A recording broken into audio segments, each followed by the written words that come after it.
The snow fell softly over London on Christmas Eve of 1840, transforming Hyde Park into a scene from a winter painting. Lanterns hung from the trees, their golden light reflecting off the white blanket that covered the pathways.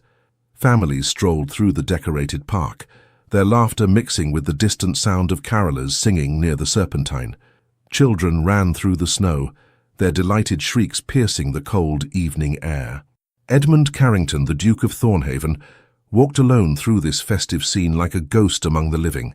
At 32, Edmund cut an imposing figure, tall and broad-shouldered, with dark hair that fell slightly over his forehead, and grey eyes that could freeze a man with a single glance. He had earned his reputation as the most formidable duke in England. His estates were vast, his wealth considerable, his influence in Parliament undeniable. Men feared him. Women desired him but never dared approach. The Tun whispered about the ice in his veins, the steel in his spine. Tonight, that steel had finally broken. 3 weeks. It had been only 3 weeks since he'd watched his mother's coffin lowered into the frozen ground at Thornhaven. The Dowager Duchess had been his last connection to warmth, to family, to anything resembling love in his carefully controlled world. His father had died 7 years earlier, leaving Edmund to shoulder the dukedom at 25, but his mother had remained, his anchor, his counsel, his one source of unconditional affection. Now she was gone. Edmund found himself on a secluded bench far from the cheerful crowds. The irony wasn't lost on him. Here he was, one of the most powerful men in England, sitting alone in Hyde Park on Christmas Eve while families celebrated around him. His townhouse in Grosvenor Square stood empty except for servants. His country estate echoed with silence. He had declined every invitation, every offer of holiday company. The grief he'd held back during the funeral, during the weeks of managing his mother's affairs, during every moment when duty demanded he maintain his legendary composure, it all rose up at once. His hands trembled, his chest tightened. For the first time since childhood, Edmund Carrington wept. He pressed his gloved hands to his face, shoulders shaking, trying desperately to maintain some shred of dignity even here, alone in the falling snow. The pain felt like it would tear him apart from the inside. "Why are you crying?" Edmund's head snapped up. Standing before him was a small boy, perhaps 5 years old, bundled in a fine wool coat with a scarf wrapped haphazardly around his neck. His cheeks were rosy from the cold, his brown eyes wide with innocent concern. In one mittened hand, he held what appeared to be a half-eaten biscuit.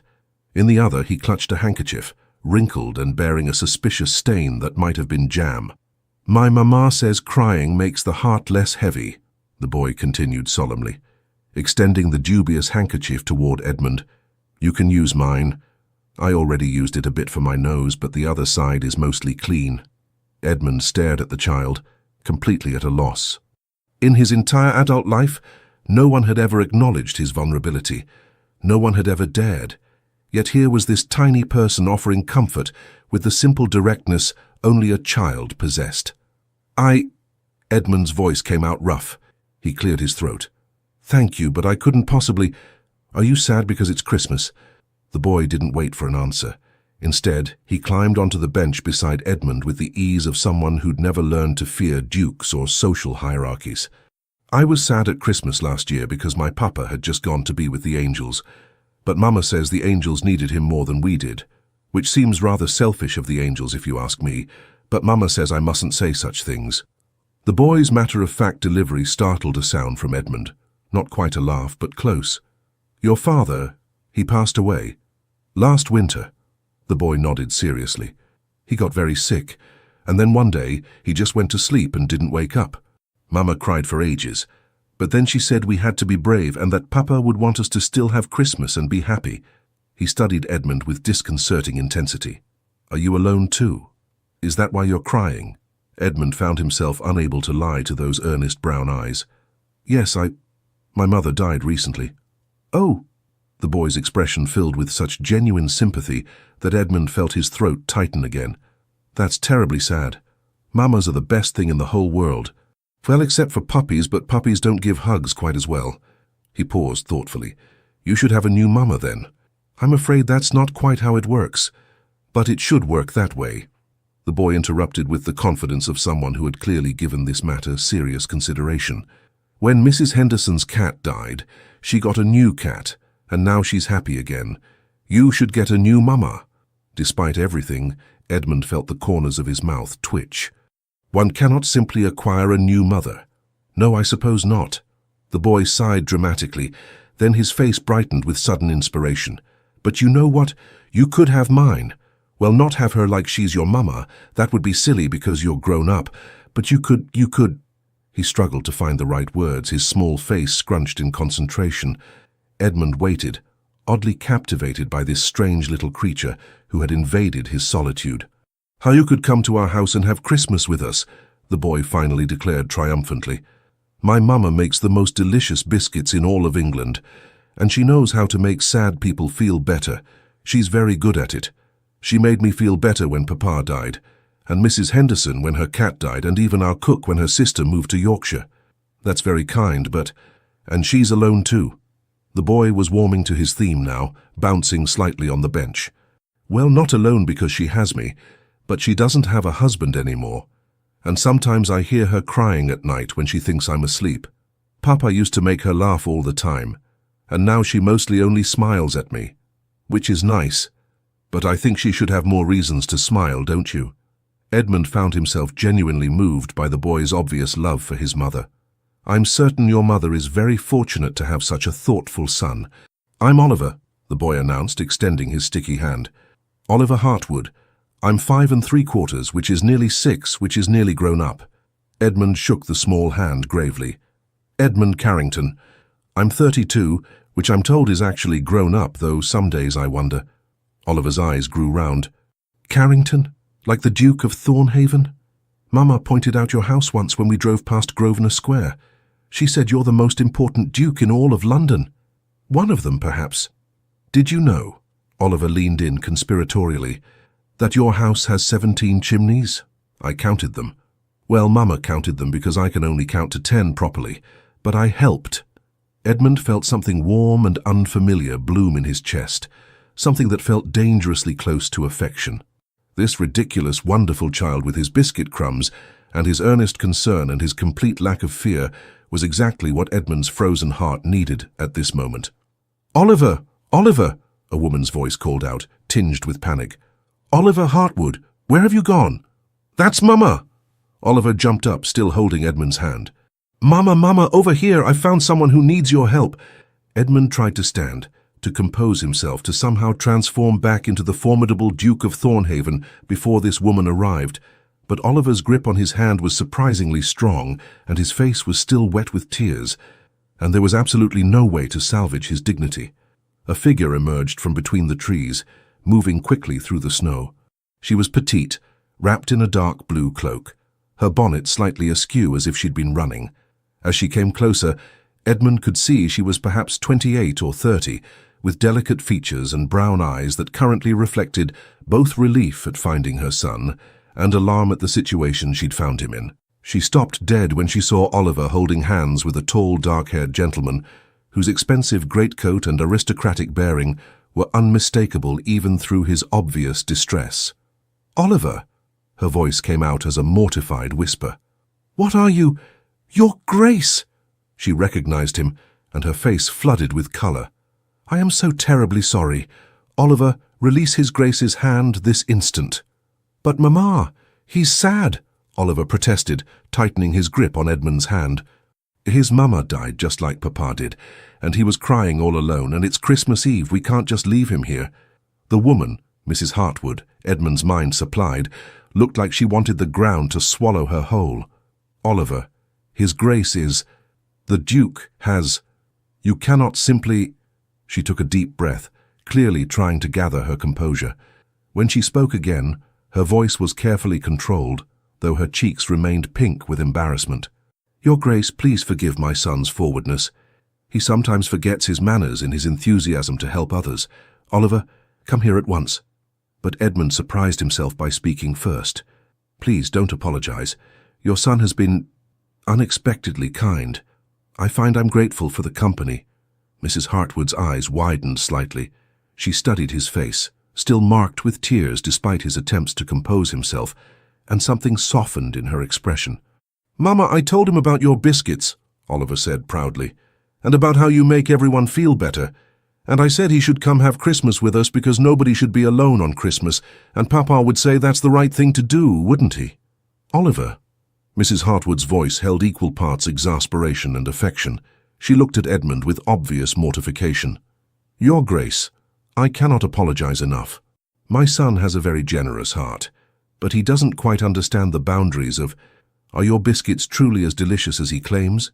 Edmund heard himself ask. Mrs. Hartwood blinked, clearly not expecting the question. Yes, I suppose they're quite good.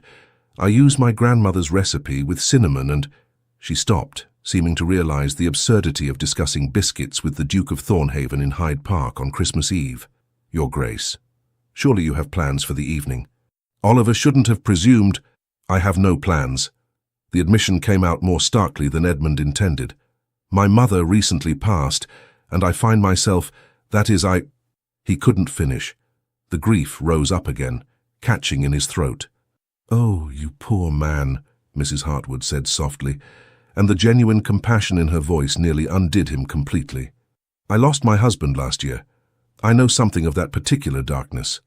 Their eyes met, and in that moment, Edmund saw someone who truly understood. Not someone offering empty condolences or awkward platitudes, but someone who had walked through the same valley of grief. "See, Mama." Oliver tugged on both their hands now, having somehow acquired his mother's as well. "You can help him. That's what you do. You help people." Mrs. Hartwood bit her lip, clearly torn between propriety and compassion. Edmund watched her internal struggle with unexpected intensity, realizing that he desperately wanted her to extend the invitation her son had offered, not because of duty or charity, but because something about this small family had already begun to thaw the ice around his heart. "Your Grace," she said finally, her voice gentle, "if you truly have no other commitments this evening, and if you could forgive the informality and the certain chaos that comes with a 5-year-old's presence, Oliver and I would be honored to share our Christmas Eve supper with you. There will be biscuits," Oliver added enthusiastically, "and Mama always makes too much food anyway, and I know lots of stories and songs, and—" "Oliver, breathe," his mother said with a small smile before turning back to Edmund. "Truly, Your Grace, you would be most welcome. Our home in Mayfair is modest compared to your own, I'm certain, but there's warmth and good food and—" She hesitated. "And perhaps we could all use the company on what can be a rather lonely evening." Edmund knew he should decline. This was the widow of the Honourable Charles Hartwood. He'd known Charles slightly, a decent fellow, younger son of the Marquis of Ashford. The social difference between a duchess and the widow of a second son was considerable, though not insurmountable. But more than that, he barely knew these people. Accepting such an invitation was irregular at best. Yet as he looked at Oliver's hopeful face and saw the understanding in Mrs. Hartwood's eyes, Edmund found all his objections dissolving like snow in the warmth of their kindness. "I would like that very much," he said quietly, "if you're certain it wouldn't be an imposition." "Not at all," Oliver crowed, jumping up and down. "Mama, the Duke is coming to Christmas. Papa would be so happy. Remember how he always said we should help people who are sad?" Mrs. Hartwood's eyes grew bright with unshed tears, but she smiled. "Yes, darling. Papa would indeed be very happy." She turned to Edmund and her smile softened. "Come then, Your Grace. Our house is just a short walk from here. And please, call me Amelia. I think if we're to share Christmas Eve, we can dispense with some formalities." "Edmund," he replied, feeling something loosen in his chest. "Please, call me Edmund." Oliver grabbed both their hands again, beginning to pull them along the snowy path. "This is going to be the best Christmas ever. Wait until you see our parlour. Mama decorated with holly and ivy, and we have the most enormous goose for dinner. And after we eat, Mama lets me stay up late and we sit by the fire and tell stories." As they walked through Hyde Park, Oliver chattering between them, Edmund caught Amelia's eye over the boy's head. She gave him a small, understanding smile that seemed to say, "I know this is strange, but perhaps strange is exactly what we both need tonight." And for the first time in 3 weeks, perhaps for the first time in years, Edmund felt something besides the cold emptiness that had become his constant companion. He felt hope. The Hartwood house on Upper Brook Street in Mayfair was indeed modest compared to Edmund's Grosvenor Square mansion, but it radiated a warmth that his grand townhouse had never possessed. As they entered, Oliver announced loudly, "We're home, and we brought the Duke." An elderly butler appeared, his eyes widening at the sight of Edmund. "Your Grace, Madam, I wasn't aware we were expecting—" "Neither was I, Matthews," Amelia said with a slightly helpless laugh as she removed her cloak. "But it seems Oliver has appointed himself matchmaker for lonely souls on Christmas Eve." "I'm not a matchmaker," Oliver protested, struggling out of his coat. "I'm a helper. There's a difference." Edmund found himself smiling, actually smiling, as he handed his greatcoat to the stunned butler. The entrance hall was decorated with garlands of holly and ivy, and the scent of cinnamon and roasting meat wafted from somewhere deeper in the house. "Mama, can we show His Grace, I mean Edmund? Can we show Edmund the parlour? And can he see my toy soldiers, and can we have the biscuits now?" "Oliver, take a breath," Amelia said, though her tone was affectionate. "Edmund has only just arrived. Perhaps we should let him—" "I would love to see the toy soldiers," Edmund said, surprising himself with his own eagerness. There was something about Oliver's enthusiasm that was utterly infectious. Oliver's face lit up like one of the Christmas lanterns. "Really? They're upstairs in my room. Papa gave them to me before he—" The boy's face sobered slightly. "Before he went away. But they're very fine soldiers. Come on." Before Amelia could protest, Oliver had grabbed Edmund's hand and was pulling him toward the stairs. "Oliver, His Grace might not wish to climb stairs immediately upon arrival." "It's quite all right," Edmund assured her, allowing himself to be tugged along. "I believe I'm about to receive a military briefing." He glanced back to see Amelia standing in the hall, her hand pressed to her mouth, her eyes bright with what might have been tears or laughter, or both. She looked beautiful in her uncertainty, and Edmund felt an odd flutter in his chest before Oliver's insistent pulling drew his attention back to the stairs. The boy's bedroom was exactly what one would expect. A warm space with a small bed, shelves of books, and a corner dedicated to an impressive array of wooden soldiers arranged in careful formation. "You see," Oliver said seriously, dropping to his knees beside the soldiers, "these are the infantry and these are the cavalry, and this one here with the fancy hat is the general. Papa taught me all about battles and strategy. Do you know about battles?" Edmund lowered himself to sit on the floor beside the boy, his expensive trousers be damned. "I know a bit. My father was quite interested in military history." "Was he?" Oliver's eyes lit up. "Did he fight in battles?" "No, but he studied them extensively. He particularly admired Wellington's strategies." "Wellington? The one who beat Napoleon?" Oliver began rearranging his soldiers with renewed energy. "That's what Papa said too. Look, I can show you the Battle of Waterloo, well, sort of. I don't have quite enough soldiers for the whole battle, so we have to pretend some of them are doing double duty."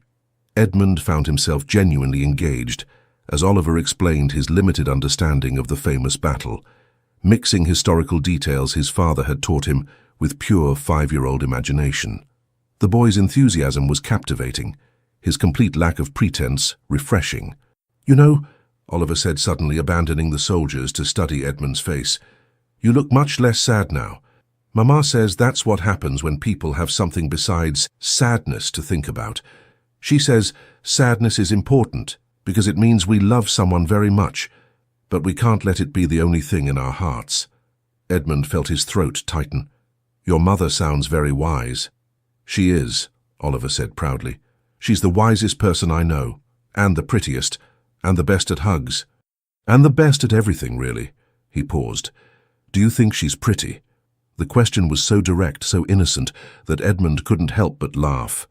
"I've only just met your mother, Oliver." "But you have eyes, don't you?" Oliver persisted with impeccable 5-year-old logic. "You can see if someone is pretty right away. I knew Mrs. Henderson was pretty the first time I saw her, even though she's very old, probably nearly 40. Edmund bit back another laugh. "Well, yes, your mother is. She's very lovely." "I knew it!" Oliver bounced excitedly. "You think she's pretty? That's good because she deserves someone who thinks she's pretty. Papa always told her she was beautiful, and I think she misses hearing it." His face grew serious again. "Does anyone tell you that you're handsome?" Edmund blinked, completely thrown by the shift. That's not really—" "Because you are," Oliver said matter-of-factly. "Very handsome. Dark and brooding. Like the hero in one of Mama's novels that she thinks I don't know about. She reads them when she thinks I'm asleep, and sometimes she sighs at the romantic parts. Oliver, Amelia's mortified voice came from the doorway. What are you telling His Grace? Edmund turned to find her standing in the doorway, her face flushed with embarrassment. She'd removed her bonnet, and he could see that her brown hair was styled simply but elegantly, with a few rebellious curls escaping around her face. I was just saying that Edmund is handsome like the men in your books, Oliver said innocently. The ones with the dark hair and the mysterious pasts and the— That is quite enough, Amelia said firmly, though Edmund could see she was fighting a smile. Supper is ready. Come down and wash your hands. But we were playing soldiers. The soldiers will wait. His Grace needs proper food, not just military strategy. Oliver sighed dramatically but obediently headed for the door. As he passed his mother, he stage-whispered, I think he likes you, Mama. He said you were lovely. Oliver Hartwood. Amelia's face turned scarlet, but Oliver was already running down the hall, giggling. Edmund rose from the floor, brushing off his trousers. When he looked up, Amelia was still standing in the doorway, her hands pressed to her flaming cheeks. I am so terribly sorry, she said. He has no filter whatsoever. His father used to say Oliver could charm a bishop and scandalize a duchess in the same breath. Please don't apologize. Edmund moved toward her, keeping a respectful distance. He's wonderful, actually. I can't remember the last time I laughed so much in such a short span of time. Amelia's embarrassment softened into something gentler. He has that effect on people. Even in the darkest days after Charles died, Oliver somehow found ways to make me smile. She paused, studying Edmund's face. You do look better, less haunted.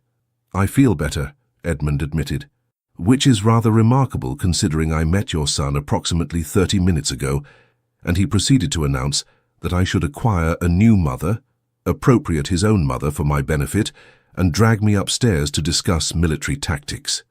Amelia laughed, a genuine warm sound that seemed to fill the house. That does sound like Oliver. I should warn you that subtlety is not his strong suit. I'm beginning to gather that. Their eyes met, and Edmund felt that flutter again, something he hadn't experienced in years, something that felt dangerously like attraction. No, he told himself firmly. He was here because he'd been moved by a child's kindness, because he was grieving and lonely and this family had offered him refuge, that was all. But as Amelia smiled at him, her eyes crinkling at the corners, Edmund had to admit that perhaps Oliver wasn't entirely wrong about his mother being lovely. Perhaps she was beautiful, actually. Shall we go down to supper? Amelia asked, breaking the moment. Before Oliver eats all the rolls himself. Edmund offered his arm, and after a moment's hesitation, she took it. As they descended the stairs together, he heard Oliver's voice from the dining room, clearly speaking to the servants. We have the Duke of Thornhaven for Christmas. I found him in the park, and he was sad, so I brought him home. Mama says it's important to help people, and Papa always said Christmas was about family, and now the Duke can be part of our family for tonight. Edmund felt Amelia tense slightly beside him. Oliver has a very generous definition of family, she murmured. Perhaps the world needs more people with generous definitions, Edmund replied. When they entered the dining room, Oliver was already seated, bouncing in his chair with excitement. The table was set simply but elegantly, with candles casting a warm glow over the holly centerpiece. The food, roasted goose, potatoes, winter vegetables, smelled divine. As they sat down to eat, Oliver keeping up a constant stream of chatter, Edmund realized something profound. For the first time since his mother's death, he wasn't thinking about his grief. He wasn't drowning in loneliness. He was simply here, present, alive. And it was all because of a 5-year-old boy who'd seen a stranger crying and decided to share his mother. Supper was unlike anything Edmund had experienced in years, perhaps ever. At his own table, meals were formal affairs marked by silence broken only by necessary conversation. His mother had maintained certain standards, and while Edmund had loved her dearly, their dinners had always been civilized, proper events. This was chaos. Beautiful, warm, life-filled chaos. Oliver talked almost non-stop, sharing stories about his day, asking Edmund increasingly personal questions. Do dukes have to wear their coronets all the time, even to bed? and occasionally getting so excited he forgot to eat until Amelia gently reminded him. And then Mrs. Henderson's cat, the new one, not the dead one, climbed all the way up our garden tree and couldn't get down, and the footman had to get a ladder. But the cat jumped onto his head, and he said a word that Mama said I must never repeat, but it rhymed with brass. Oliver, Amelia interrupted gently, I believe His Grace understands the general situation without the vocabulary details. Sorry, Mama. Oliver turned to Edmund with a conspiratorial grin. Grown-ups say very interesting words when they think children aren't listening. I've learned quite a lot. Edmund fought to keep his expression serious. I'm certain you have. Do you say interesting words when you're frustrated? Oliver asked with genuine curiosity. Oliver. Amelia's cheeks flushed pink again, but Edmund found himself answering honestly. I do, actually. Usually when I'm reviewing parliamentary bills that make no logical sense, or when my steward brings me accounts that don't balance. What kinds of words? Oliver leaned forward eagerly. Edmund, please don't, Amelia started. Oh, the usual, Edmund said gravely. Confound it. Blast. On particularly trying days, I've been known to utter a bloody hell. Oliver's eyes went wide. Caillou said bloody hell, Mama, did you hear? A duke said bloody hell. Yes, thank you both very much, Amelia said, but she was laughing despite herself. Oliver, eat your potatoes before they grow cold. Edmund caught her eye across the table and saw genuine amusement there, mixed with something that might have been appreciation. It occurred to him that she was probably accustomed to people treating her son with distant politeness or barely concealed annoyance. Oliver was undeniably precocious, the kind of child who could exhaust adults within minutes. But Edmund found he wasn't exhausted. Instead, he was energized in a way he hadn't felt in months, perhaps years. Oliver's relentless curiosity, his complete lack of pretense, his unconditional affection already extended to a virtual stranger. It was also refreshingly genuine. Tell me about your soldiers, Oliver, Edmund said, partly to give the boy an outlet for his energy and partly because he genuinely wanted to know. Did your father teach you about military history? Oliver's face lit up, but there was a shadow of sadness behind his excitement. Oh yes, Papa loved history. He said it was important to learn about the past so we could understand the present. He told me all about Wellington and Nelson and... The boy's voice caught slightly. He was going to take me to see the Tower of London. We were going to go next spring, but then he got sick. Amelia reached across the table to squeeze her son's hand. Papa would have loved that outing very much.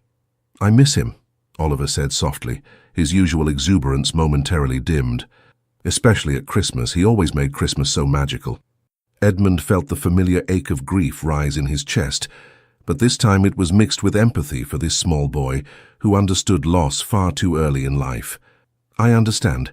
I miss my mother terribly, especially today.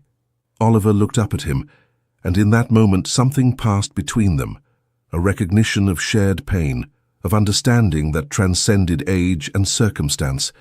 But you know what? Oliver said, his voice brightening with characteristic resilience.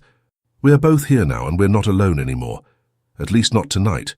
And I think that's what Papa and your Mama would want, for us not to be alone. The simple wisdom of it struck Edmund like a physical blow. This child, this wonderful, instinctive, emotionally intelligent child, had somehow articulated exactly what Edmund needed to hear. You're absolutely right, Edmund said, his voice rough with emotion. I think our parents would be very pleased with this arrangement. See, Mama, Oliver turned to his mother triumphantly. I told you it was the right thing to invite him. You did indeed, darling. Amelia's eyes were suspiciously bright. You have your father's kind heart. And your wisdom, Oliver added seriously. Papa always said you were the wisest person he knew. He said marrying you was the smartest thing he ever did. Amelia blinked rapidly, clearly fighting tears. Did he now? Oh, yes. He told me the night before he died. He said, Oliver, you must always take care of your Mama. She's precious beyond measure. So I try very hard to take care of you, Mama, even though I'm only 5 3/4. The child's sincerity was almost unbearable in its sweetness. Edmund watched Amelia struggle to compose herself, saw the love and grief and pride warring on her face. You do an excellent job, my love, she whispered. Edmund found himself profoundly moved by the obvious bond between mother and son. They had weathered devastating loss together, yet here they were, still loving, still laughing, still opening their home to a stranger in need. It was a kind of courage Edmund hadn't encountered in his privileged world of balls and political maneuvering. The conversation gradually shifted to lighter topics. Oliver wanted to know everything about Edmund's life. What was it like being a duke? Did he have horses? How many rooms did his house have? Did he have any brothers or sisters? Alas, no, Edmund answered. I was an only child. I would have liked a brother or sister growing up. You can share me, Oliver announced. I've always wanted an older brother. Well, technically I wanted a younger brother so I could be in charge, but an older one would be good too, especially if he's a duke. That would make me terribly important at school. Oliver, you cannot simply claim his grace as a brother, Amelia said, though her tone was more amused than reproving. Why not? We're having Christmas together. That's what families do. Edmund found himself saying, I would be honored to be considered your friend, Oliver, and friends are rather like family in their own way. The boy's face transformed with joy. Really? We're friends? Mama, did you hear? The Duke of Thornhaven is my friend. I heard, darling. I'm certain the entire street heard. After supper, true to Oliver's prediction, they retired to the parlor where a cheerful fire crackled in the grate. The room was cozy and inviting, decorated with evergreen boughs and red ribbons. A small tree stood in the corner, festooned with paper decorations that had clearly been made by childish hands. I made those stars, Oliver said proudly, pointing to the somewhat lopsided ornaments. And those angels? Well, Mama says they're angels. They're supposed to have wings, but mine look more like arms that are too long. But Mama says they're perfect anyway. They are perfect, Amelia confirmed, because you made them with love. Edmund studied the tree, thinking of the elaborate decorations that adorned Thornhaven at Christmas. Expensive glass ornaments imported from Germany, ribbon that cost more per yard than most families spent on food for a week. This simple tree with its homemade decorations was worth far more. Do you have a tree at your house? Oliver asked. Edmund realized with a pang that he didn't. He'd told his staff not to bother this year, unable to face the traditions that would only emphasize his mother's absence. Not this year, he said quietly. Oliver's face fell. No tree. But Edmund, you must have a tree. It's Christmas. It's quite all right. No, it's not all right at all. Oliver looked distressed. Everyone needs a tree at Christmas. Mama, Edmund doesn't have a tree. Darling, his grace has his reasons. But it's wrong. Oliver's eyes filled with tears, the first sign of genuine upset Edmund had seen from the boy. Papa always said Christmas trees are important because they remind us that life keeps growing even in winter. Edmund needs to remember that life keeps growing. The child's distress was so genuine, so focused on Edmund's well-being rather than any superficial concern, that Edmund felt his carefully maintained composure crack further. You're right, he said, kneeling down to Oliver's level. I do need to remember that. Thank you for reminding me. Oliver threw his arms around Edmund's neck in a fierce hug. You can share our tree, and next year you'll have your own. Promise me you'll have your own. Edmund found his arms coming up to hold the small body, felt the boy's rapid heartbeat against his chest. When was the last time someone had embraced him like this, with such uncomplicated affection? I promise, he whispered. When Oliver finally pulled back, he was smiling again. Good. Now, Mama promised I could stay up late, and we always tell stories by the fire. Do you know any good stories, Edmund? They settled near the hearth. Oliver on the floor, Amelia in an armchair, Edmund in the chair across from her. The firelight cast a warm glow over the scene, and Edmund felt something in his chest loosen further. Let me think, Edmund said. I know. When I was about your age, my father took me to Thornhaven. That's my country estate. In winter, the lakes had frozen solid, and he decided to teach me to ice skate. Oh, I've never been ice skating. Oliver's eyes went wide. What happened? Well, I was quite confident that I could simply walk onto the ice and glide about like I'd seen others do. I told my father I didn't need any instruction. I was, I'm afraid, a rather arrogant child. Amelia's lips twitched. Difficult to imagine. Edmund shot her a wry look. I stepped onto the ice, took 2 steps, and promptly fell flat on my face. Then I tried to get up and fell again, and again. I must have fallen 20 times in the first 10 minutes. Oliver giggled. You fell on your face even though you're a duke. Being a duke doesn't prevent one from falling on one's face, I'm afraid. If anything, it makes it more likely because one tends to be overly confident. Edmund smiled at the memory. My father was laughing so hard he could barely stand. Finally, he skated over. He was quite good, and helped me up. He said, "Edmund, everyone falls. The trick is to fall forward, not back. If you're going to fail, fail while trying to move ahead." Oliver considered this solemnly. "That's very wise. Did you get better at skating?" "Eventually, yes, though I fell many more times first. But I remembered what my father said, fall forward. It became something of a motto for me." "I like that," Oliver said. "Fall forward." He looked at his mother. "Did you hear that, Mama? If we're going to fail, we should fail while trying to move ahead." "I heard, darling. It's excellent advice." Edmund found himself looking at Amelia over Oliver's head. The firelight played across her features, illuminating the gentle intelligence in her eyes, the soft curve of her mouth. She was watching her son with such tender attention, such obvious love. "She's remarkable," Edmund thought suddenly. "Not just lovely, but remarkable." He pushed the thought away, focusing back on Oliver. "Now I believe you promised to tell me the story about the pig." "Oh, yes!" Oliver launched into a rambling tale about their neighbour's escaped pig that had somehow ended up in their garden, eaten all of Amelia's roses, and then refused to leave until it had been fed an entire loaf of bread. The story was probably embellished considerably, but it was told with such enthusiasm that Edmund found himself laughing genuinely, the kind of deep, unguarded laughter he hadn't experienced in months. As the evening wore on, Oliver gradually grew quieter, his energetic chatter giving way to longer pauses. Finally, his head drooped onto his mother's lap. "Someone is ready for bed," Amelia said softly, stroking her son's hair. "No, I'm not," Oliver protested weakly, his eyes already half closed. "I'm just resting my eyes so I can hear Edmund's stories better." "Of course you are, darling." Edmund stood. "I should take my leave. It's growing late, and you need to get this young man to bed." But Oliver's eyes snapped open. "No, you can't leave. It's Christmas Eve. You're supposed to stay until at least midnight. That's when Christmas officially starts." "Oliver, His Grace has been more than patient with us." "Please?" Oliver sat up, suddenly wide awake again with the resilience of childhood. "We haven't even had the biscuits yet, and Mama was going to play the pianoforte and sing carols, and I wanted to show Edmund my storybook about knights." Edmund looked at Amelia uncertainly. "I don't wish to overstay my welcome." "You're not," she said, and there was something in her voice, a warmth, a sincerity that made his heart skip. "Truly, if you'd like to stay longer, we'd be delighted. The biscuits are quite good, and I confess I've enjoyed the evening immensely." Their eyes met again, and Edmund felt that dangerous flutter intensify.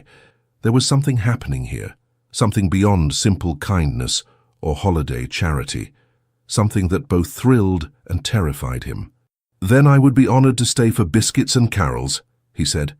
Oliver cheered, his exhaustion apparently forgotten, and scrambled off his mother's lap. "I'll go get my storybook. Don't eat all the biscuits while I'm gone." As the boy raced from the room, Amelia smiled apologetically. "I really don't know where he gets the energy." "It's wonderful," Edmund said honestly. "He's wonderful." "He is rather special," Amelia agreed, her voice soft with maternal pride. "Though I'm certain I'm biased." She paused, seeming to gather courage. "Edmund, I want you to know I realize this evening has been rather unconventional, but I'm glad Oliver found you in the park. I'm glad we could offer you some companionship tonight." "I'm the one who's grateful," Edmund replied. "I came to that park contemplating the bleakest Christmas of my life.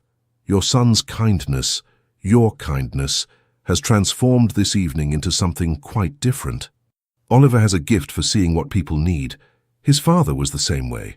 Amelia's expression grew distant. Charles could walk into a room and immediately know who was struggling, who needed a kind word. Oliver inherited that from him. "You must miss him terribly." "I do, every day." She looked at Edmund directly. "But grief is a strange companion, isn't it? Some days it's overwhelming, and other days it's just a dull ache. And then there are moments like tonight, when I realize I can still laugh, still enjoy myself, and the guilt of that enjoyment is almost worse than the grief itself." Edmund understood completely. "Yes, exactly that. It helps, I think, to be around someone who understands." Amelia's smile was sad but genuine. Most people offer sympathy but don't truly comprehend. They haven't lost someone who was the center of their world. Before Edmund could respond, Oliver burst back into the room with a large, well-worn storybook. "Here, this is my favorite. It's about Sir Galahad and his quest for the Holy Grail. Can you read it to me, Edmund? Mama's read it 100 times, and I want to hear how you tell it." And so Edmund found himself reading aloud about knights and quests, while Oliver sat pressed against his side, occasionally interrupting to point out particularly exciting illustrations or to add his own commentary. Amelia retrieved a plate of biscuits, which were indeed as delicious as promised, and they ate while Edmund read, the scene so domestic and warm that he felt something deep inside him begin to thaw. "This," he thought, "this is what I've been missing. Not just company, not just distraction from grief, but connection. Genuine, unpretentious, warm, human connection." When Oliver finally began to yawn too widely to hide, Amelia insisted he go to bed. The boy extracted a promise from Edmund to visit again soon, before allowing himself to be led upstairs. Edmund waited in the parlour, listening to the soft sounds of Amelia settling her son for the night, the creak of floorboards, the murmur of voices, the click of a door. When she returned, she carried 2 glasses of sherry. "I thought you might like something warming before you venture back out into the cold," she said, handing him a glass. "Thank you." He accepted it gratefully. "Your son is remarkable, Amelia. Truly. He is, isn't he?" She settled into her chair with her own sherry. "Sometimes I look at him and wonder how Charles and I created someone so absolutely perfect. Perfect is the right word. His emotional intelligence, his kindness, his joy, they're extraordinary." Amelia looked at him with something that might have been surprise. Most people find him exhausting. Too loud, too curious, too much. Then most people are fools. She laughed softly. "Perhaps. But it's kind of you to say." She paused, studying him with those perceptive brown eyes. "You're different than I expected, Your Grace." "Edmund, please." "Edmund, then. You're different than your reputation would suggest." "My reputation?" "The Ice Duke. The most formidable man in London. The one who can freeze the blood in your veins with a single glance." She smiled. "I've heard the stories. Everyone has." Edmund felt a familiar defensiveness rise. "I suppose I've earned that reputation. I'm not particularly warm or approachable in society. Yet tonight you've been nothing but warm, patient with Oliver's endless questions, kind about my humble home, genuine in your emotions." She tilted her head. "Which is the real Edmund Carrington?" It was such a direct question that Edmund found himself answering with equal directness. "Both, perhaps. Society requires a certain armor. One doesn't maintain a dukedom by being soft. But underneath—" He paused, searching for words. "Underneath, I suppose I'm just a man who misses his mother and doesn't know how to navigate the world without her." "We're more alike than different, then," Amelia said softly. "I spent the first 6 months after Charles died, pretending I had everything under control, smiling at social calls, managing the household, being strong for Oliver. And then one day I simply collapsed in the garden and cried for 3 hours straight. What happened then? Oliver found me. He was only 4. He climbed into my lap and said, 'Mama, it's okay to be sad, Papa would understand.' And somehow, hearing that from my 4-year-old son, I realized I'd been trying too hard to be strong. That grief isn't weakness, it's love with nowhere to go." Edmund felt tears prick his eyes. That's beautiful and terrible and true." "Yes." Amelia sipped her sherry. "So here we are. 2 people who understand that particular truth, sharing Christmas Eve because my son has the instincts of a matchmaker." The word matchmaker hung in the air between them. Edmund's heart rate increased. "He's quite determined, isn't he?" Edmund said carefully. "Terribly." Amelia's cheeks coloured slightly. "I apologize if his enthusiasm made you uncomfortable. He's gotten it into his head that I need someone, not to replace his father, he's very clear on that, but someone to share life with." "And do you want that?" The question escaped before Edmund could stop it. Amelia looked startled, then thoughtful. "I don't know," she said honestly. "Charles was my best friend, my partner in everything. The thought of trying to recreate that with someone else seems impossible. Yet I confess I'm lonely. Not all the time. Oliver fills so many hours with his energy, but in the quiet moments, yes, I miss having someone to share thoughts with, someone to discuss the day's events with, someone to simply sit with in companionable silence. Edmund understood completely. My mother was my closest confidant. She was the one person I could be entirely myself with. Without her, I feel rather adrift. Exactly. Amelia's eyes held his. And then Oliver brings home a grieving Duke on Christmas Eve, and suddenly I'm sitting with someone who actually understands. It's rather extraordinary when you think about it. Extraordinary indeed. Edmund found he couldn't look away from her face. Your son may be wiser than either of us gives him credit for. Oh, I give him considerable credit, Amelia smiled. He has a gift for knowing what people need. Sometimes I think he sees the world more clearly than we do, without all our adult complications and fears getting in the way. The clock on the mantel chimed 11. Edmund realized with surprise that he'd been here for nearly 4 hours, and it felt like minutes. I should go, he said reluctantly. I've imposed on your kindness long enough. It hasn't been an imposition. Amelia stood as he did. It's been lovely, actually. The best Christmas Eve I've had since Charles died. For me as well, the best evening I've had in longer than I care to admit. They walked together to the entrance hall, where Matthews appeared with Edmund's greatcoat. As the butler helped him into it, Amelia said, Edmund, would you... That is, if you have no other plans, would you like to join us for Christmas dinner tomorrow? Oliver would be thrilled, and I... She hesitated. I would be very happy to see you again. Edmund's heart swelled. He should decline. This was already irregular enough. Spending both Christmas Eve and Christmas Day with a widow and her young son would certainly raise eyebrows if anyone learned of it. But he found he didn't care about eyebrows or society's expectations. I would like that very much, he said. Amelia's smile was radiant. Wonderful. Shall we say 2 o'clock? That gives Oliver time to terrorize his presence in the morning and hopefully wear himself out somewhat. 2 o'clock, Edmund agreed. He hesitated, then added, Amelia, thank you. For everything. For seeing a stranger crying and not turning away. For opening your home. For sharing your son. For understanding. Thank you for accepting our invitation. For being kind to Oliver, for... She paused, something soft and uncertain crossing her face. For reminding me that there can still be joy in life. Their eyes held for a long moment, and Edmund felt something shift irrevocably in his chest. This wasn't just gratitude or appreciation for kindness. This was something more, something that both excited and terrified him. Good night, Amelia. Good night, Edmund. Merry Christmas. As he walked through the cold night air back to his empty townhouse, Edmund's mind was full of brown eyes and warm laughter, and a 5-year-old boy who'd seen a grown man crying and decided to share his mother. For the first time in 3 weeks, Edmund went to bed not thinking about death and loss, but about life and possibility. And tomorrow, he would see them again. Edmund woke on Christmas morning with a lightness in his chest that had been absent for months. The grief was still there. He suspected it always would be, but it was accompanied now by something else. Anticipation. Hope. The memory of Oliver's earnest face as he'd offered his handkerchief. Amelia's understanding smile across the dinner table. The warmth of their home, so different from his own grand, echoing spaces. He spent the morning reviewing correspondence and attempting to focus on estate matters, but his mind kept wandering to Upper Brook Street.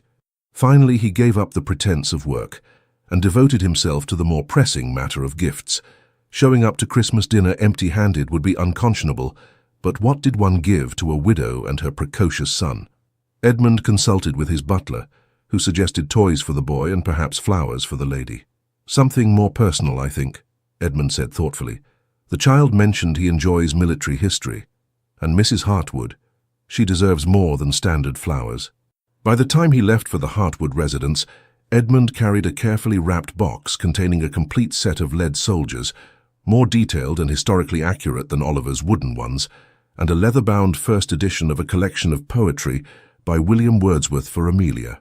He'd remembered her mentioning that she enjoyed reading in the evenings, and Wordsworth seemed appropriately thoughtful without being too intimate. Matthews opened the door before Edmund could knock, his expression carefully neutral, though his eyes held a gleam of approval. His Grace, the Duke of Thornhaven, he announced unnecessarily, as Oliver came barreling down the hallway.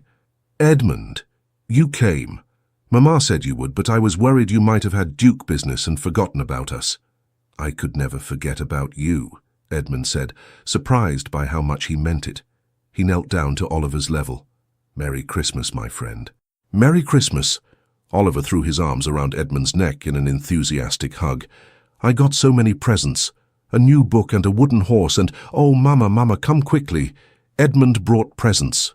Amelia appeared from the parlor, and Edmund's breath caught. She wore a dress of deep green that brought out the warmth in her eyes, her hair arranged elegantly. She looked beautiful, not in the elaborate, fashionable way of society ladies, but with a natural grace that made his heart race. "Your Grace, Edmund," she corrected herself with a smile. "Merry Christmas. You didn't need to bring anything." "It's Christmas," Edmund replied, rising to his feet. "Of course I brought gifts, though I fear they're rather modest." "Presents!" Oliver bounced excitedly. "Can I open mine now, Mama? Can I?" "Manners first," Amelia reminded him gently. "Take his Grace's coat, and then we'll go to the parlor." Oliver carefully took Edmund's greatcoat, which immediately dragged on the floor given the boy's height, and handed it to Matthews with exaggerated ceremony before grabbing Edmund's hand. "Come on. We have a goose again, and Mama made plum pudding, and there's so much food I'll probably explode, but in a good way." The parlor was warm and festive, decorated with the same simple charm as the previous evening. A modest pile of presents sat beneath the tree, and Edmund noticed that Oliver had already opened several. "Father Christmas was very generous this year," Amelia said, following his gaze, "though I suspect he might have gone slightly overboard." "Father Christmas knows that Oliver deserved extra presents for being such a good boy," Oliver announced confidently, "and because he was very good at cheering up sad dukes." Edmund laughed. "I cannot argue with that logic." He handed Oliver the box, and the boy tore into it with the enthusiasm only a 5-year-old could muster. When he saw the soldiers, his eyes went wide. Oh, Mama, look, they're so detailed. This one has a real sword, and this one has a cannon, and Edmund, these are magnificent." The boy immediately sat down and began arranging them, narrating an elaborate battle scene. Edmund watched with satisfaction, then turned to offer Amelia her gift. "This is far too generous," she protested, but she was already carefully unwrapping the book. When she saw the title, her eyes lit up. "Wordsworth. Edmund, this is beautiful. A first edition? I recalled you mentioning that you enjoy reading. I thought you might appreciate it." "I do, very much." She ran her fingers over the leather binding with obvious appreciation. "This is incredibly thoughtful. Thank you." Their eyes met, and Edmund felt that flutter again, stronger now, more insistent. He was beginning to recognize it for what it was. Attraction. Deep, genuine attraction to this woman who combined kindness with intelligence, strength with vulnerability.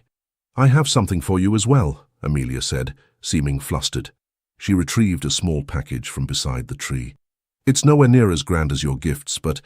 Edmund opened it to find a pair of hand-knitted gloves, the wool soft and expertly crafted.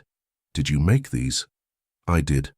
I wasn't certain what to give a duke who undoubtedly has everything, but I noticed your gloves last night were rather worn, and I thought..." She trailed off, embarrassed. "It's foolish, really. You probably have dozens of fine leather gloves." "These are perfect," Edmund interrupted. "Truly, the most thoughtful gift I've received in years." He tried them on. They fit perfectly, the wool warm against his skin. "How did you know my size?" "I'm rather observant," Amelia said with a small smile. "An unexpected benefit of managing a household. One learns to judge measurements." "Edmund," Oliver called, "you must come see how I've arranged the cavalry. They're about to charge the infantry." Edmund joined the boy on the floor, and soon they were both engrossed in an elaborate battle reenactment. Amelia watched them with an expression Edmund couldn't quite read, something between amusement and wistfulness. Dinner was another warm, chaotic affair. Oliver kept up his constant chatter, this time mixing Christmas excitement with detailed questions about Edmund's estates. How many horses do you have? 100? 1,000? And his life in general. Do you have to go to parties all the time? That sounds exhausting. Unless there's cake at the parties, cake makes everything better. After the meal, Oliver insisted on showing Edmund every single one of his Christmas presents, providing detailed explanations and demonstrations. Edmund found himself genuinely interested, asking questions that made the boy beam with pride. "You're very good with him," Amelia said quietly, when Oliver had run upstairs to fetch yet another toy. "Most adults have lost patience by now." "He's easy to be good with," Edmund replied. "He's enthusiastic and curious and surprisingly wise for his age. I find myself enchanted, I suppose, by his view of the world." Charles felt the same way. Amelia's voice was soft. "He used to say that Oliver reminded him why life was worth living, because our son sees wonder in everything. Your husband sounds like he was a remarkable man." "He was. Kind, intelligent, funny. He made every day feel like an adventure." She paused. "I never expected to be a widow at 28. Never imagined raising Oliver alone. Some days it still doesn't feel real." Edmund moved closer, his voice gentle. "How did he die, if you don't mind my asking?" "A fever. It came on suddenly, and within a week he was gone." Amelia's eyes were distant. "The physicians couldn't explain it. One day he was healthy, the next he was burning up with fever, and then—" She shook her head. "Oliver was only 4. Too young to fully understand. He kept asking when Papa would come home. That must have been unbearable." "It was. Still is some days." She looked at Edmund directly. "But life continues, doesn't it? We carry our grief, but we also carry on. For the ones who need us." Before Edmund could respond, Oliver thundered back down the stairs with a wooden horse that was nearly as large as he was. "Look! Father Christmas brought me Prince. He's a destrier, that's a war horse, and he's very brave." The afternoon passed in a blur of play and conversation. As evening approached, Oliver began to droop despite his best efforts to stay energetic. Finally, Amelia insisted he go to bed. "But I want Edmund to stay," Oliver protested. "He can't leave yet. Edmund has been here all afternoon, darling. He needs to go home." "Can't he come back tomorrow?" Oliver's lip trembled. "And the day after, and the day after that." "We'll see," Amelia said, but she was looking at Edmund with a question in her eyes. Edmund found himself saying, "I would very much like to visit again if your mother permits it." "Of course," Oliver brightened immediately. "Mamma, you permit it, don't you?" "Yes, darling. Now off to bed with you." Oliver hugged Edmund tightly before heading upstairs. "You're my best friend, Edmund, even better than Tommy from next door, and he has a real pony." After the boy disappeared upstairs, Edmund and Amelia sat in the parlour with the companionable silence that had developed between them. The fire crackled softly, casting dancing shadows on the walls. "He's going to be heartbroken when you stop visiting," Amelia said quietly. "I worry about letting him grow too attached." Edmund felt a flash of something almost like panic at the thought of not seeing Oliver again, not seeing Amelia again. "What if I don't want to stop visiting?" he asked. Amelia looked at him, surprise and something else, hope, flickering in her eyes. "Edmund, these 2 days, Christmas Eve and today, they've been the happiest I've felt in months, years perhaps. Oliver is extraordinary, and you—" He paused, choosing his words carefully. "You understand me in a way no one else does. When I'm here I feel like myself, like the person I was before I had to build walls to protect myself." "I feel the same way," Amelia admitted. "When you're here, it's easier to breathe, easier to remember that life can still hold joy." She hesitated. "But Edmund, you must understand. Oliver has already lost his father. I cannot let him come to depend on you only to have you disappear when you return to your regular life. What if I don't want to disappear?" Edmund leaned forward. "What if I want this, visits, conversation, friendship, to be part of my regular life? Are you certain? The novelty of a precocious 5-year-old can wear thin quickly." "I don't believe it will. Oliver reminds me of why life matters, of how to see wonder in simple things. I need that." "And what do you need from me?" Amelia asked, her voice barely above a whisper. Edmund met her eyes. "Understanding, companionship, someone who doesn't expect me to be the Ice Duke every moment." He paused. "Friendship." The word friendship felt insufficient for what he was feeling, but Edmund wasn't ready to examine those feelings more closely. Not yet. Amelia smiled, though there was something wistful in it. "Then, friendship it shall be. You're welcome here whenever you wish, Edmund. Truly." They talked long into the evening, sharing stories of their childhoods, their losses, their hopes for the future. Edmund found himself revealing things he'd never told another soul, his insecurities about the dukedom, his loneliness, his fear that he was becoming as cold as his reputation suggested. "You're not cold," Amelia said firmly. "You're guarded. There's a difference. Cold people don't cry in parks or play soldiers with 5-year-olds or look at a Christmas tree with such longing." "I suppose you're right," Edmund smiled ruefully. "My father always said emotions were weakness. I spent years trying to prove I had none. And now? Now I'm realizing that emotions might be the only thing that makes life worth living." When Edmund finally left that night, he found himself reluctant to go. The walk back to Grosvenor Square felt longer, colder. His townhouse, when he entered it, seemed more cavernous than ever. But he had somewhere to return to now. Someone who welcomed him. A small boy who called him friend, and a woman whose smile made his heart race. It was more than he'd had in a very long time. The pattern of visits continued through the winter. Edmund found excuses to stop by Upper Brook Street several times a week, bringing books for Oliver, discussing household matters with Amelia, simply sitting by the fire and talking. He told himself it was because of Oliver, because the boy brought him such joy. But increasingly, Edmund had to admit the truth. It was Amelia who drew him back. Amelia's laugh, Amelia's insights, Amelia's gentle presence that made him feel more like himself than he had in years. One snowy January afternoon, Edmund arrived to find Oliver subdued, unusual for the energetic boy. "What's wrong?" Edmund asked, kneeling beside him. "Tommy's father took him ice skating today," Oliver said quietly. "On the Serpentine. I wanted to go, but Mama said it wasn't proper for us to go alone." His lip trembled. "I miss having a papa to do things with." Edmund's heart clenched. He looked up at Amelia, who stood in the doorway with barely controlled distress on her face. "What if I took you?" Edmund heard himself say. "Would that be proper enough?" Oliver's head shot up. "Really? You'd take me skating?" "If your mother permits it, yes. We could go tomorrow." "Mama, can we? Please?" Amelia looked between them, her emotions clearly warring. Finally, she nodded. "If His Grace is truly offering, then yes." "I am offering," enthusiastically. Edmund stood. "And Amelia should come as well, make a proper outing of it." The next day they ventured to the frozen Serpentine. Edmund strapped skates onto Oliver's small feet, while Amelia watched, wrapped in a warm cloak. The boy was fearless, immediately trying to glide across the ice and promptly falling exactly as Edmund had at his age. "Remember what my father told me," Edmund said, helping him up. "Fall forward." Oliver giggled and tried again, and again. Each time he fell, he got up laughing, determined to master this new skill. Edmund found himself skating backward, holding Oliver's hands, guiding him across the ice.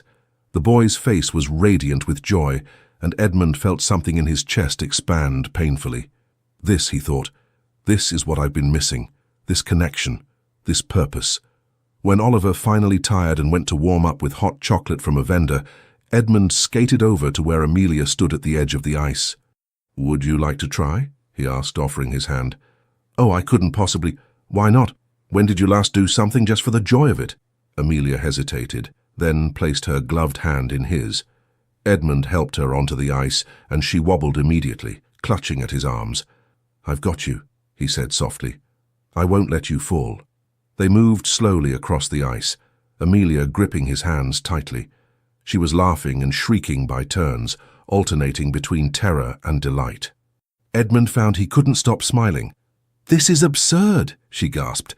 "I'm a respectable widow. I should not be ice skating." "You're a woman who deserves joy," Edmund countered, "and you're doing wonderfully." As they glided across the Serpentine, Edmund became aware of how close they were, how her hands felt in his, how her laugh made his pulse quicken. This was more than friendship, more than gratitude or shared grief. This was attraction, deep, undeniable attraction. But even as he acknowledged it, Edmund felt confusion. Was it really Amelia he was drawn to? Or was it the package they represented, the warmth, the family, the way Oliver made him feel?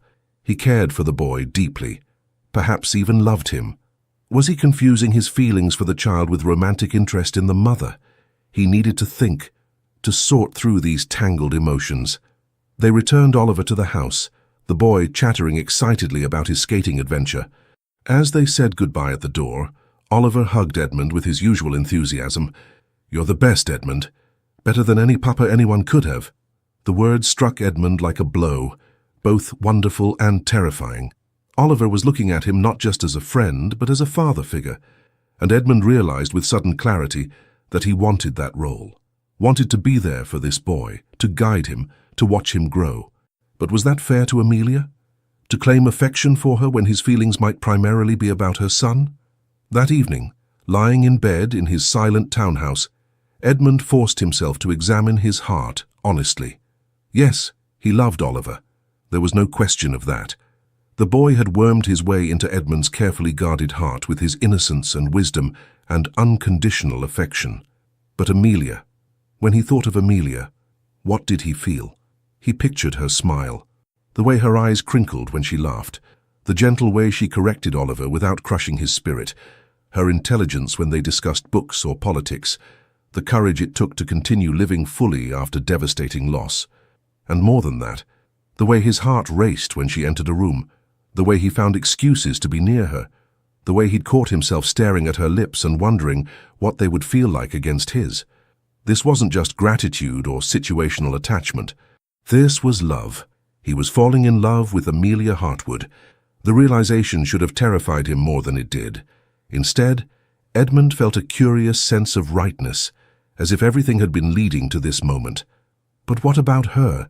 Did she feel the same? Or was he simply a convenient friend, someone to help fill the gaps left by her husband's death? Edmund resolved to proceed carefully, to continue visiting, to deepen their friendship, to let his feelings develop naturally. And perhaps in time, he would know if Amelia could ever see him as more than Oliver's friend. He had no way of knowing that Amelia, lying in her own bed across London, was grappling with her own revelation, that the Duke of Thornhaven had become far more than a friend, and she had no idea what to do about it. February brought warmer days and the first hints of spring. Edmund's visits to Upper Brook Street had become a fixture of his routine, so much so that his household staff no longer batted an eye when he announced he was going out to visit friends. Lady Thornbury, his godmother, and one of the most formidable matriarchs in London society, was less sanguine about the situation. "Edmund," she said one afternoon, having cornered him at a parliamentary function, "there are rumours circulating about your frequent visits to the Hartwood residence." Edmund kept his expression neutral. "Mrs. Hartwood is a friend. Her son is delightful company. I'm certain they are both lovely." Lady Thornbury's eyes were shrewd. "But you must understand how it appears. A duke, still in mourning for his mother, spending excessive time with a young widow? Society will talk. Society always talks. Yes, but usually not about you. You've built a reputation for being above reproach, Edmund. Don't compromise that for what?" Edmund's voice hardened. "For friendship? For the first genuine happiness I've felt in years?" Lady Thornbury softened slightly. "I'm not trying to be cruel, my dear. I'm trying to protect you. If you have intentions toward Mrs. Hartwood, that's one thing. But if you're simply enjoying the novelty of domestic life, you're being unfair to her, and to her son." Her words struck uncomfortably close to Edmund's own fears. "I would never hurt them.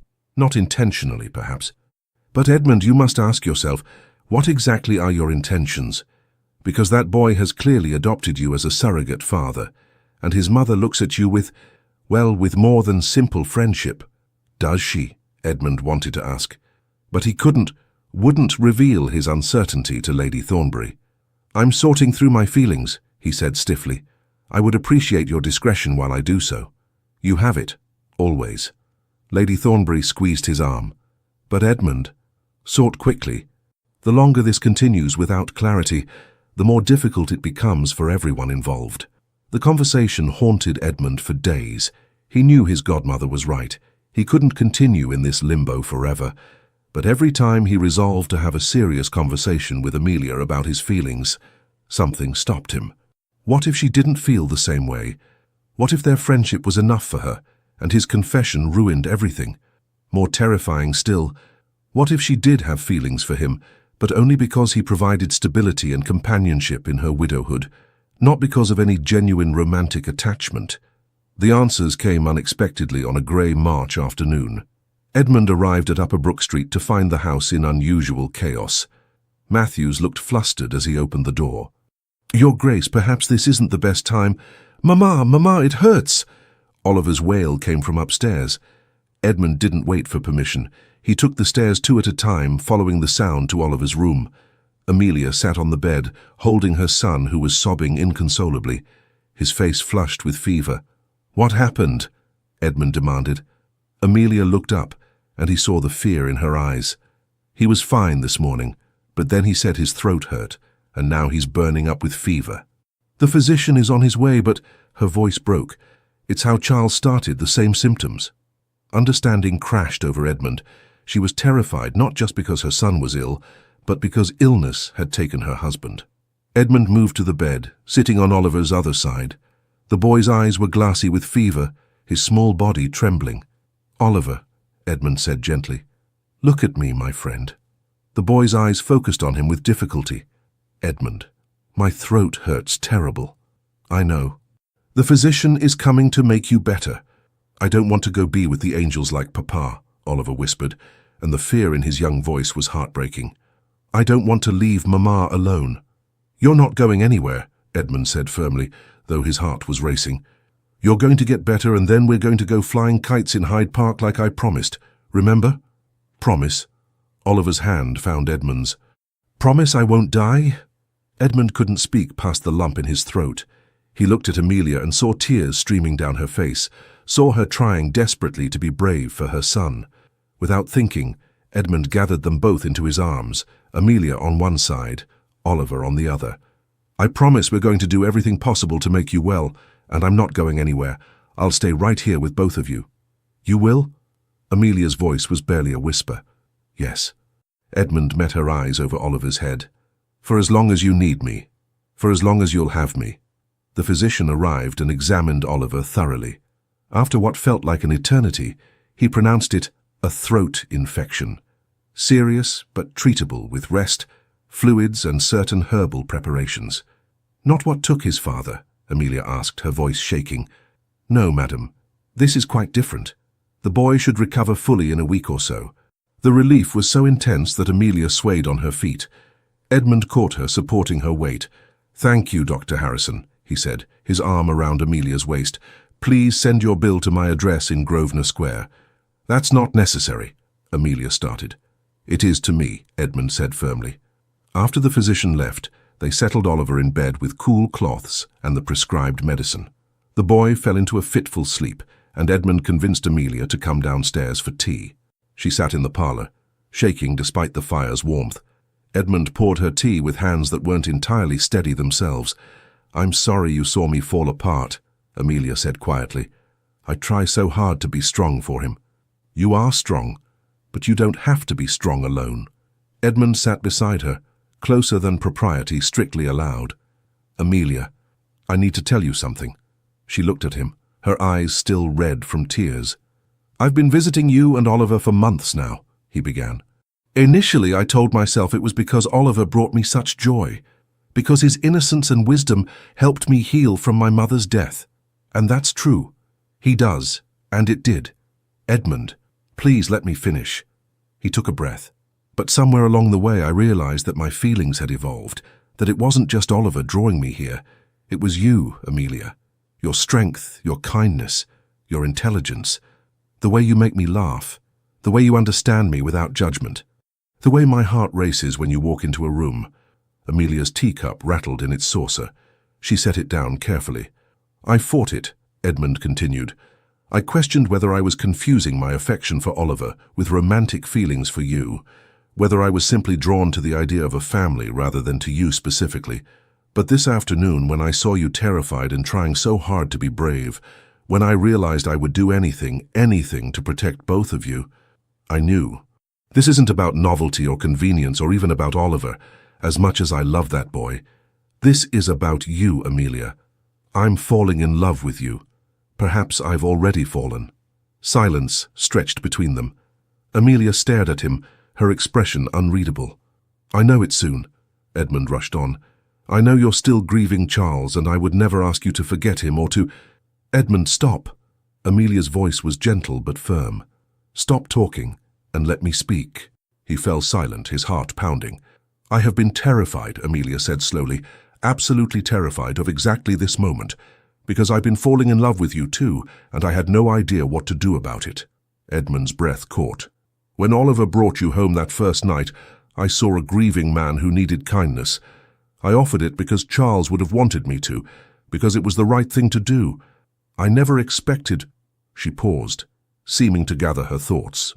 I never expected to look forward to your visit so desperately, to find myself thinking about you at odd moments, to catch myself hoping you would arrive soon or stay longer, to feel my heart race when you smiled at me. Amelia, I felt guilty, she continued. Charles has been gone barely more than a year. What kind of widow falls in love again so quickly? What kind of mother lets a man into her son's life knowing that Oliver is already far too attached? Tears spilled down her cheeks. But Edmund, when I saw Oliver sick today, when I was spiraling into panic about losing him the way I lost Charles, you were there. You held us both. You promised to stay. And I realized something. What? Edmund asked softly. That love isn't betrayal. That Charles would want me to be happy, want Oliver to have someone who loves him as you so clearly do. That maybe, you were exactly what Oliver said that first night. Someone we both needed. Edmund cupped her face in his hands, wiping away her tears with his thumbs. I love you, Amelia. Not because you're convenient, not because of Oliver, but because you are remarkable. You are strong and kind and brave and beautiful, and I want to spend every day of my life proving that you can trust me with your heart. I love you too, Amelia whispered. I'm terrified, but I love you. Edmund leaned forward slowly, giving her time to pull away. She didn't. Their lips met in a kiss that was gentle and tentative and perfect. When they finally parted, both were breathless. Mamma! Edmund! Oliver's weak voice called from upstairs. They hurried up to find him awake, looking small and ill in his large bed. You're both here, he said with satisfaction. I dreamed you went away and I was scared, but you're here. We're here, Edmund assured him, sitting on one side of the bed while Amelia sat on the other. Both of us. Oliver's eyes, though fever-bright, were shrewd. Are you going to marry my mamma now? Edmund and Amelia exchanged startled looks over the boy's head. Oliver, Amelia gasped. Well, you should, Oliver said reasonably. You love each other, I can tell, and Edmund would be the best papa ever. Not instead of my real papa. Papa will always be my papa. But Edmund could be my now papa, and then we could all be a family properly. Edmund found himself laughing despite the situation. You are an extraordinary child, do you know that? Yes, Oliver said without false modesty. So will you marry her? Oliver, that's not something to decide when you're feverish, Amelia started, but Edmund was looking at her with an expression she couldn't quite read. Actually, I think it's the perfect time. Clear thinking, no pretense. He turned to Oliver. Would you like me to marry your mamma?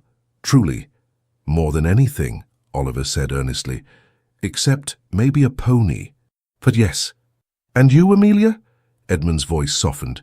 I know this is fast, I know it's irregular, but I also know that I want to spend my life with you and Oliver. I want to be there for illnesses and celebrations. I want to fly kites in Hyde Park and have Christmas dinners filled with chaos and laughter. I want to fall asleep beside you and wake up knowing I'm exactly where I belong. Edmund, Amelia's voice shook. Marry me, Amelia. Not because it's expected or convenient, but because we love each other. Because life is short and precious and we've both learned that happiness shouldn't be postponed. Say yes, Mama, Oliver urged. Please say yes. Amelia looked between her son and the man she loved, tears streaming freely now. Yes, she whispered. Yes, Edmund. I'll marry you. Oliver cheered weakly, then immediately winced at the pain in his throat, but his smile was radiant. Edmund kissed Amelia again, this time with the knowledge that this wasn't just a moment, it was a beginning. The wedding took place 6 weeks later in the private chapel at Thornhaven, Edmund's country estate. The delay was to allow Oliver to fully recover and to prepare the estate for its new mistress. It was a small affair. Lady Thornbury, a few close friends, and Charles's brother, the Marquis of Ashford, who gave Amelia away with tears in his eyes. Charles would have loved him, Lord Ashford told Amelia before walking her down the aisle. You're Duke. Charles always wanted you to have someone strong enough to match you. I think Edmund fits that description. Oliver served as ring-bearer, taking his duties with adorable seriousness. He'd insisted on wearing his finest suit and had practiced walking slowly so many times that he could do it in his sleep. When Amelia appeared in the chapel doorway in her white dress, Edmund felt his breath catch. She was beautiful, not just in appearance, but in the way she looked at him with complete trust and love. The ceremony was traditional, but infused with personal touches. Oliver stood between them, one hand in each of theirs, as the vicar pronounced them husband and wife. When Edmund kissed his bride, Oliver cheered loudly, causing laughter to ripple through the small gathering. "Are you my papa now?" Oliver asked Edmund immediately after. "If you'd like me to be," Edmund replied, kneeling to the boy's level. "I'd like it very much." Oliver threw his arms around Edmund's neck. "I love you, Papa Edmund." Edmund's eyes filled with tears, happy tears this time. "I love you too, my boy." The reception was held in Thornhaven's grand ballroom, though the small group of guests made it feel intimate rather than echoing. Oliver charmed everyone with his enthusiasm, regaling Lady Thornbury with tales of how he'd brought Mamma and Edmund together on Christmas. "Is that so?" Lady Thornbury said with amusement. "You fancy yourself quite the matchmaker, young man." "I don't fancy myself anything," Oliver said seriously. "I just knew Edmund was sad and Mamma was lonely, and they both needed each other. It was obvious." "Obvious indeed," Lady Thornbury agreed, her eyes twinkling. She leaned down conspiratorially. "You did an excellent job, Oliver. Your new father is a good man and he'll take excellent care of you and your mother." That evening, after Oliver had finally been convinced to go to bed in his new room at Thornhaven, Edmund and Amelia stood on the terrace overlooking the estate's grounds. Spring had fully arrived, and the gardens were beginning to bloom. "Are you happy?" Edmund asked, his arms around his wife. "Deliriously," Amelia replied, leaning into his embrace. "Though I confess it still feels somewhat surreal. Me, a duchess. You were always magnificent. The title just makes it official." Edmund kissed the top of her head. "Thank you for saying yes, for trusting me with your heart. Thank you for seeing us, Oliver and me, and choosing to stay." She turned in his arms to face him. "I know losing your mother was devastating, but Edmund, I truly believe she would be happy for you, happy that you found love again." "I think so too," Edmund smiled. "She always said I needed someone who wouldn't let me hide behind my walls. You certainly don't allow that." "No, and I never will." Amelia rose on her toes to kiss him. "You're stuck with me now, Your Grace, and with our very enthusiastic son." "Our son," Edmund repeated, savouring the words. "I like the sound of that." They stood together in comfortable silence, watching the sun set over their new life together. Inside, Oliver slept peacefully, secure in the knowledge that his family was whole again. 2 years later, the Christmas of 1842 brought more snow than London had seen in years. Hyde Park was transformed into a winter wonderland, exactly as it had been that fateful Christmas Eve when a small boy had found a crying duke. Edmund stood near the same bench where Oliver had first approached him, but his circumstances couldn't have been more different.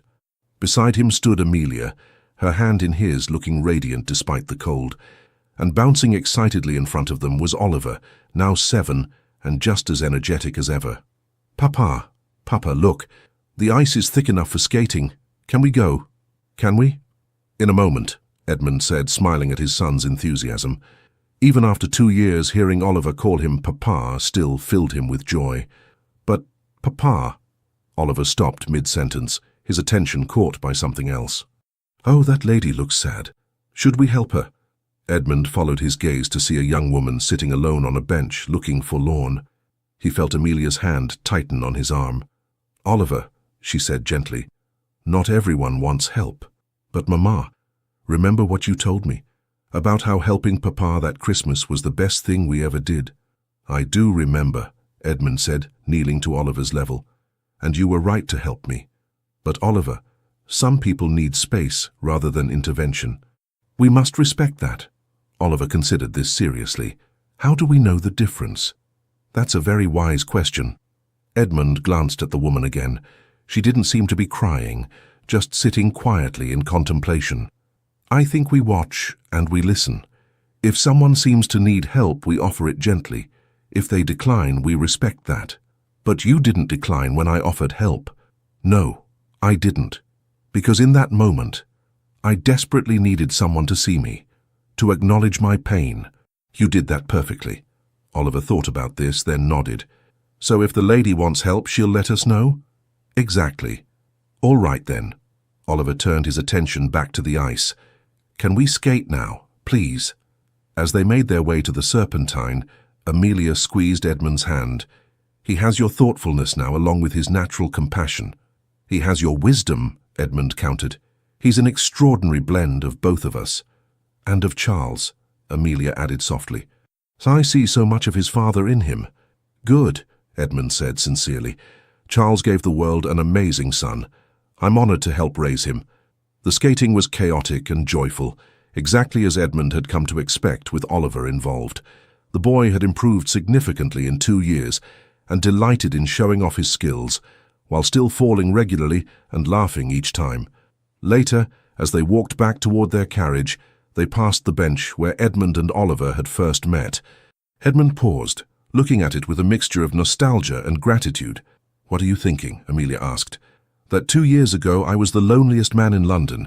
I'd lost my mother and couldn't imagine ever feeling whole again. And then a little boy offered me his handkerchief and his mother, and everything changed. We were all broken, Amelia said softly.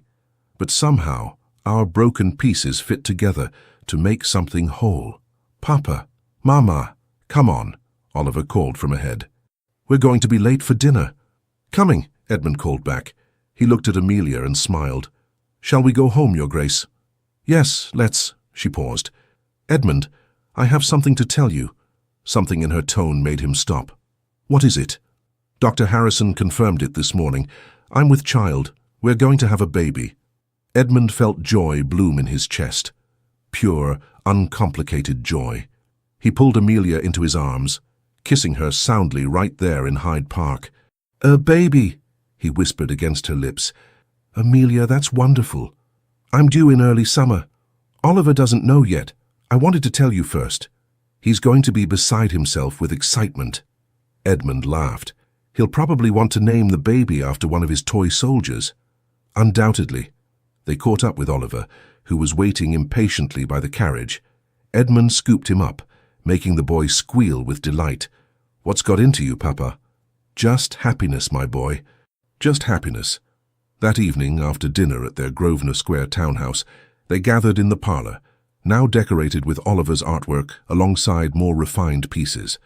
Edmund had learned that a home didn't need to be perfectly elegant to be perfect. Oliver, Amelia said, your father and I have some news. The boy looked up from the book he was reading. Good news or bad news? Very good news, Edmund assured him. You're going to be a big brother. You'll have a baby sister or brother by summer. Oliver's eyes went wide. Then his face split into the biggest grin Edmund had ever seen. Really? Really, truly? I'm going to be a big brother? Really, truly, Amelia confirmed. Oliver launched himself at them both, hugging them fiercely. This is the best day ever, even better than when we got Prince. Can I help take care of the baby? Can I teach them about soldiers and skating? Oh, can we name them Wellington if it's a boy? We'll discuss names later, Edmund said, laughing. But yes, you can help with the baby. You'll be the best big brother. I will, Oliver declared. I'll protect them and teach them everything, and I'll tell them about how I found Papa crying in the park and brought him home and— He stopped suddenly, looking between his parents with unusual seriousness. I did good, didn't I? That day in the park? Edmund felt his throat tighten with emotion. You did more than good, Oliver. You saved me. Both of you did. We saved each other, Amelia said softly. All of us. Later, after Oliver had finally gone to bed, with strict instructions to be woken immediately if the baby decided to arrive early, Edmund and Amelia sat together on the sofa. The fire crackled softly, casting warm shadows on the walls. Do you ever wonder, Amelia asked, what would have happened if Oliver hadn't been quite so impulsive that day? If he'd listened when I told him not to approach you? I try not to, Edmund admitted. Because the alternative, a life without you and Oliver, is unbearable to contemplate. I feel the same. She rested her head on his shoulder. I spent so long after Charles died thinking I would never be happy again, that I'd spend my life going through the motions for Oliver's sake. And then you appeared, sad and vulnerable and nothing like the Ice Duke everyone warned me about, and everything changed." "The Ice Duke," Edmund said wryly. "I haven't heard that epithet in months. Perhaps I've finally lived it down." "Oh, you're still formidable in Parliament," Amelia assured him with a smile. "Lady Thornbury told me you reduced Lord Wessex to stammering just last week with a single raised eyebrow. Lord Wessex was proposing legislation that would have hurt tenant farmers. He deserved the eyebrow." Amelia laughed, that warm, genuine laugh that Edmund loved so much. "My fierce, protective husband, who plays dolls with our son and cries at sentimental novels." "I don't cry at novels," Edmund protested. "You absolutely do, I've seen you." "Well, perhaps occasionally, when they're particularly moving." They sat in comfortable silence for a while before Edmund spoke again. "Amelia, thank you." "For what?" "For giving me a second chance at family, at love, at life, really. For trusting me enough to let me be Oliver's father. For loving me despite all my flaws and fears." "Edmund, you have it backward." Amelia turned to face him fully. "You're the one who gave us a second chance. You could have walked away that first night, dismissed us as a curiosity. But you stayed. You kept coming back. You chose us, again and again, until we finally had the courage to choose you back." "I think," Edmund said thoughtfully, "that we chose each other. All three of us. For soon," he added, placing his hand gently on Amelia's stomach. "For soon," she agreed, covering his hand with hers. On a warm June day in 1843, Catherine Amelia Carrington entered the world with a healthy cry that could be heard throughout Thornhaven. Oliver was instantly smitten with his baby sister, insisting on being involved in everything from nappy changes to feedings.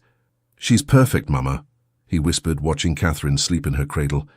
"Even better than a pony." Edmund stood behind his son, one hand on the boy's shoulder. In the bed, Amelia smiled tiredly, more beautiful than he'd ever seen her. "What do you think, Papa?" Oliver asked. "Do you think Catherine will want to learn about soldiers when she's bigger?" "I think Catherine will want to learn about whatever her brilliant big brother wants to teach her," Edmund replied, "even if she'd rather learn about dolls and tea parties." Oliver wrinkled his nose. "Even then, because the best gift you can give your sister is accepting her for whoever she becomes." Oliver considered this seriously. "That's what you did for me, isn't it? Accepted me even when I was loud and asked too many questions?" "You were never too loud or too curious," Edmund said firmly. "You were exactly perfect as you were, just as Catherine is perfect now." Later, when Oliver had been convinced to go play in the garden, Edmund sat beside Amelia's bed, holding Catherine while his wife rested. "She has your eyes," Amelia murmured drowsily. "She has your nose," Edmund countered. "And your beauty. It's too soon to tell whose features she'll have. I don't care whose features she has. She's ours, and she's perfect." Amelia's eyes drifted closed, but she was smiling. Edmund sat in the quiet room, holding his daughter, and marveled at the unlikely path that had led him here. 2.5 years ago, he'd been sitting on a bench in Hyde Park, drowning in grief, convinced he would spend the rest of his life alone. He'd had no idea that a 5-year-old boy with jam on his handkerchief and an overly generous heart was about to change everything. "Thank you, Oliver," Edmund whispered to the sleeping baby. "Your brother saved me before you were even born. He taught me how to love again, and now I get to love you too." Catherine made a small noise in her sleep, her tiny hand wrapping around Edmund's finger with surprising strength. From the garden, Edmund could hear Oliver's laughter as he played with the new puppy they'd gotten him, a consolation for sharing his parents' attention. Through the window, he could see Amelia's roses blooming in the summer sun. This was home. This was family. This was love. All because one small boy had seen a stranger crying and decided that what he needed most was family, biscuits, and unconditional kindness. Edmund smiled, pressing a gentle kiss to Catherine's forehead. Sometimes the most magnificent transformations began with the smallest acts of compassion. Sometimes salvation came in the form of a child's pure heart. And sometimes, the greatest love stories started with a simple offer. "Don't cry, sir. You can have my mama." The end. Thank you so much for staying with us until the end of this beautiful journey. We hope you felt the warmth, the laughter, and the love that blossomed between Edmund, Amelia, and little Oliver. If this story made you smile or cry, please don't forget to subscribe, like, comment, and share it. Your support from the bottom of our hearts is what keeps us going, what gives us the strength to keep telling stories filled with love, redemption, and powerful twists.